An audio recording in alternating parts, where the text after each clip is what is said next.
time for you to read the instructions and questions, and you will have a chance to check your work. All the recordings will be played once only. The test is in 4 sections. At the end of the test, you will be given 10 minutes to transfer your answers to an answer sheet. Now turn to Section 1. Section 1. You will hear a conversation between an assistant librarian and a woman who wants to use the internet in the library. First, you have some time to look at questions 1 to 6.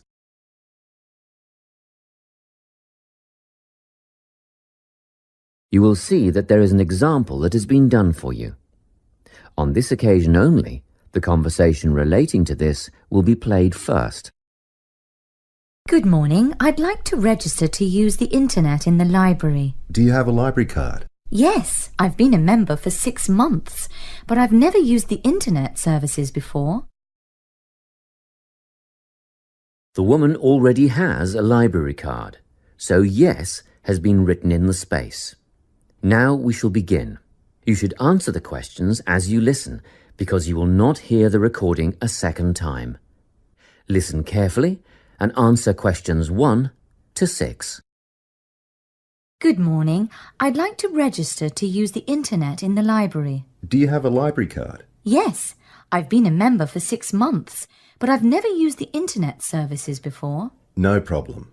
Can I have your full name, please? Linda Jane Milton. So, Milton is your surname? Yes. And Linda, L-I-N-D-A? Well, no, actually, it's L-Y-N-D-A. Linda, Jane.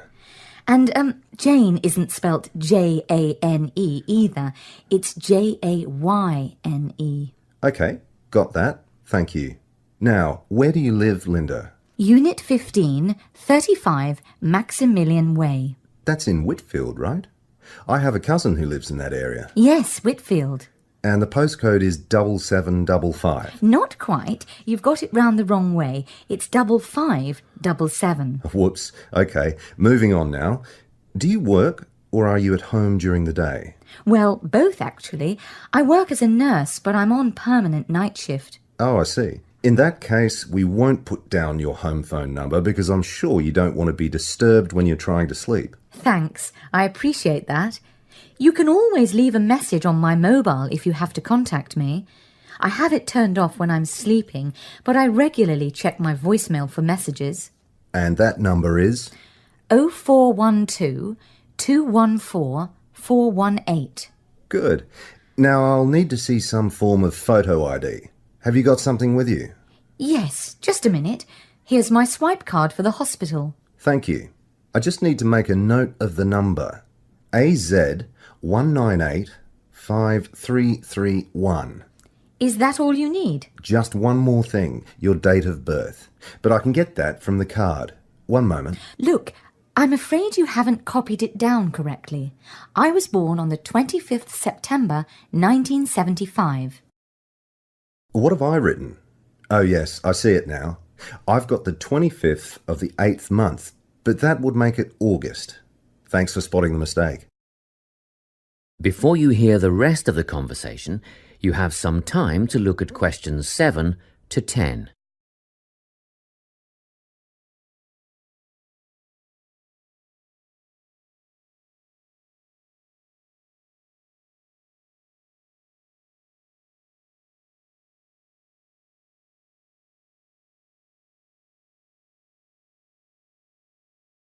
Now, listen and answer questions 7 to 10. Well, that's the application form done. Now, I wonder if you'd mind taking part in a survey we're doing. That's fine. What do you want to know? Basically, we're trying to find out why people access the internet. I mean, what would you be using it for? Social networking, I suppose. I don't really think so. I haven't got the time for something like that. But I do want to keep in touch with friends and family, both here and abroad. So I'd mostly be making use of my email account. I see. A lot of students come in here to do research. Is that something that you might be doing? I think the internet is a great tool for research, but it's not something that interests me at the moment. What about checking out a new job? A lot of my friends use the internet for job hunting, and they say it's the best way to look for a new position. I'm quite settled where I am, though. You can get access to the other classifieds, can't you?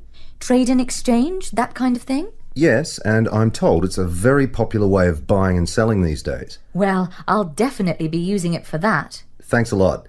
Now, do you have any questions? Is there a charge for the service?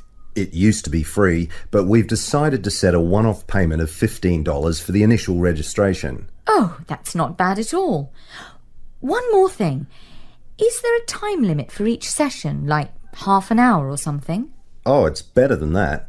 One 60-minute session per day. Quite generous, really, but we're very strict about it. I'd rarely spend more than 45 minutes on the internet at any one time, so that'll be more than enough. Thank you. That is the end of section 1. You now have half a minute to check your answers.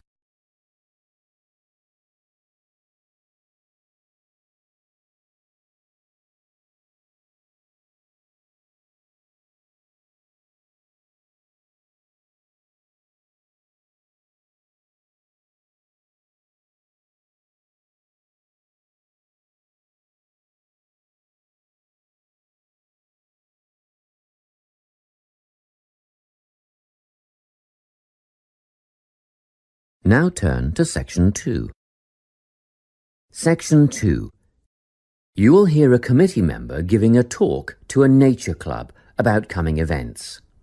First, you have some time to look at questions 11 to 15.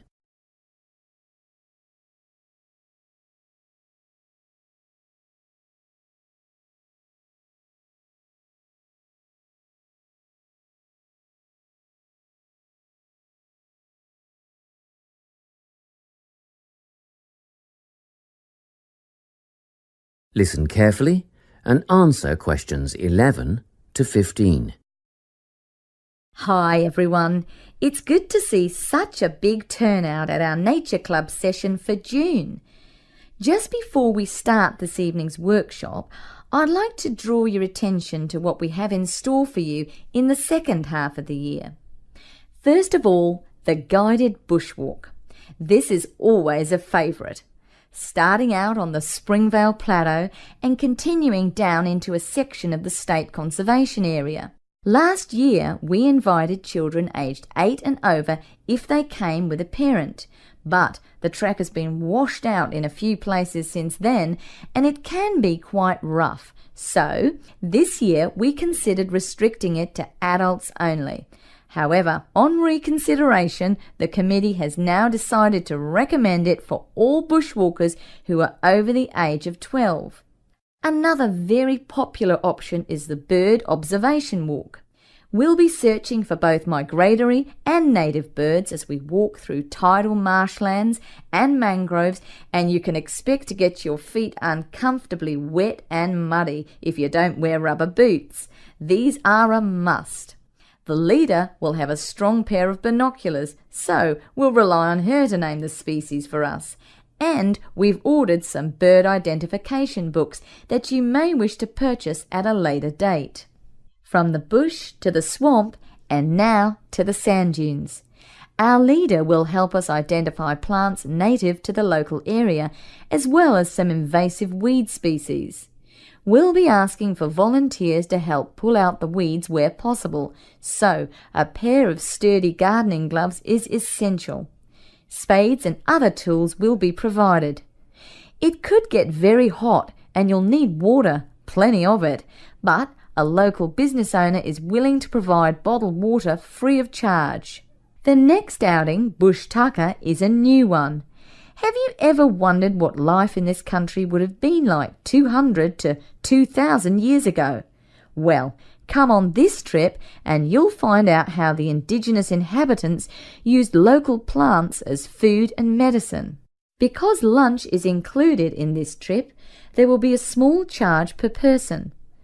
We had originally thought $7 would cover the basics, sausages and bread followed by tea and coffee, but then we thought a few different cuts of meat and salad would be nice, and that brought the price up to $12 a head. At one stage, we even contemplated including seafood, but that would have been a bit too expensive, around $15, so meat and salad it is. We expect this to be a popular event, so we'll need advance bookings to organise the catering. Please let us know your intentions by the 10th of November, and be aware that we'll require prepayment by the 15th of November. You can still change your mind and get a refund up to the 25th of November, but after that date, if you pull out, you'll forfeit the money paid. Before you hear the rest of the talk, you have some time to look at questions 16 to 20.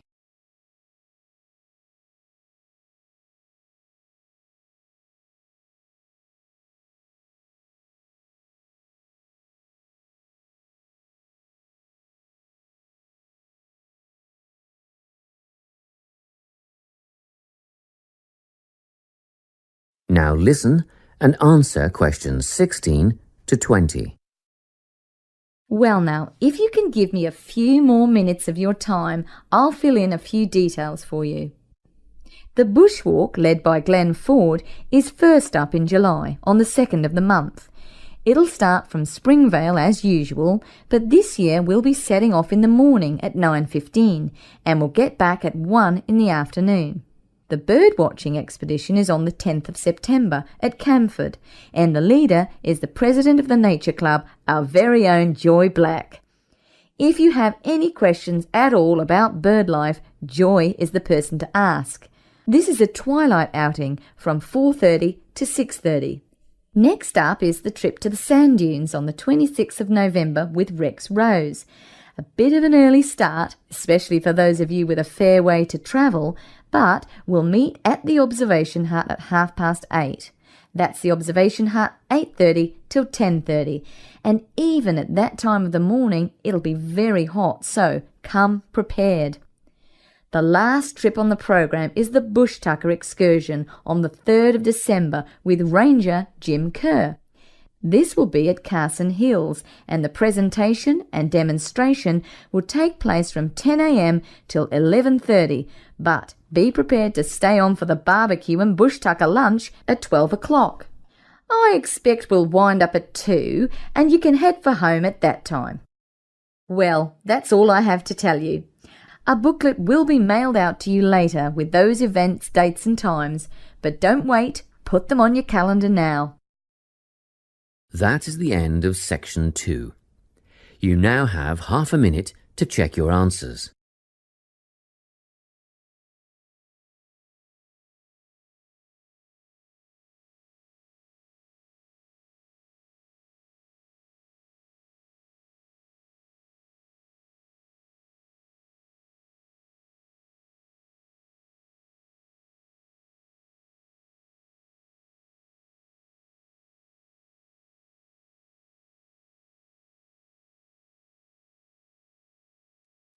Now turn to Section 3. Section 3. You will hear a conversation between a science tutor and 2 first-year students who are being given some practical tips for conducting experiments. First, you have some time to look at questions 21 to 25.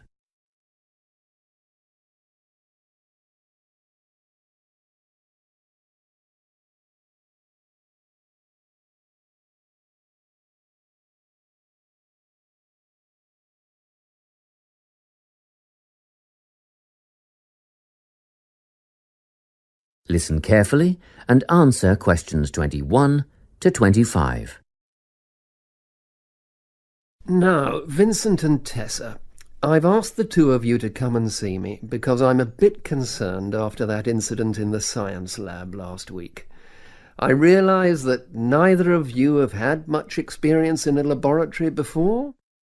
Well, we mostly just studied theory at high school. And we rarely got the opportunity to carry out any experiments. Fair enough, but we must all abide by certain safety procedures. The last thing we want is for one of our students to get hurt. We understand that. Our priority is to make sure that the chemistry laboratory is a safe place, and actually, accidents can easily be prevented. if you just think about what you're doing at all times. It sounds simple enough. It is if you always use good judgment, observe safety rules, and follow directions. We've read the rules on the poster inside the lab. And yet last week you were seen working in the lab without eye protection. What do you mean? I was wearing my glasses. Prescription glasses are not safety glasses. You must always wear the goggles provided. You'll find they fit quite comfortably over your ordinary glasses. Oh, I see. Just make a habit of putting them on before you start and keep them on until you are finished. And another thing, never eat or drink while in the laboratory. What? Not even water? Not even water. At least not until after clean-up. Then be sure to wash your hands thoroughly with soap and hot water and dry them on a clean towel first. And Tessa, your hair should be tied back when you're in the lab. It's not that long. Still, it poses a hazard when you're working with chemicals or a naked flame. If you can't tie it back or pin it up, see if you can tuck it into a cap or something. Yes, I can do that. Thank you. Now, Vincent, last week you wore a t-shirt and trainers in the lab. The rules clearly state that long-sleeved shirts and leather shoes must be worn. Oh, yes, I remember. I was late getting back from sports practice and I didn't have time to change. Well, it mustn't happen again. Okay, I'll see that it doesn't. Good.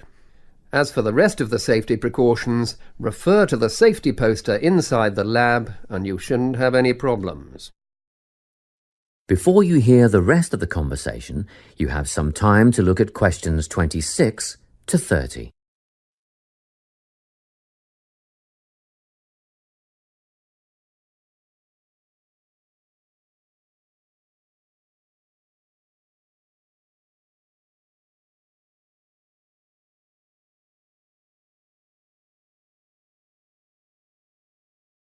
Now listen and answer questions 26 to 30. Now, before you go, a word about record keeping. Oh, good. I was going to ask you about that. What's the best way to keep track of what we're doing in the lab? Well, obviously all your observations should be written down.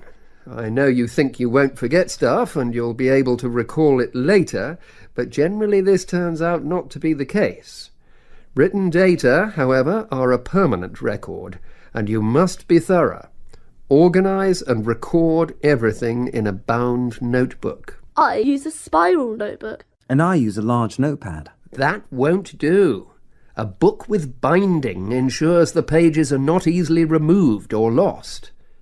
Oh, and be sure to write your entries in complete sentences. Isn't that a waste of time? Surely notes are good enough. You might think so, but brief notes can be hard to decipher at a later date, whereas with full sentences you are less likely to misinterpret data. I make sketches, simple drawings. That's a good idea, Vincent, but be sure to date them. You want us to write the date next to each drawing? Yes. Every sketch and every entry must be dated. What about headings? Use the title of the experiment as your first entry. When you have completed your observation entries, answer any questions that have been posed, and then, finally, write your conclusion.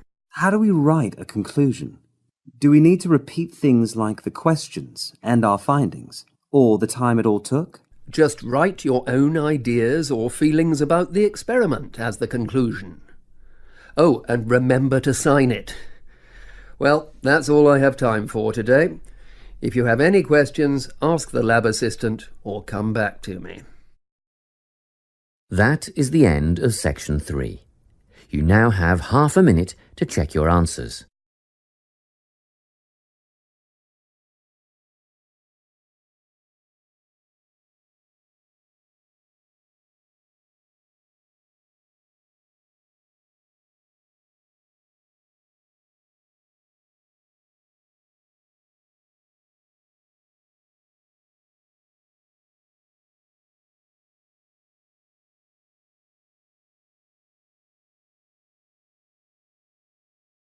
Now turn to Section 4. Section 4. You will hear a lecture on climate change. First, you have some time to look at questions 31 to 40.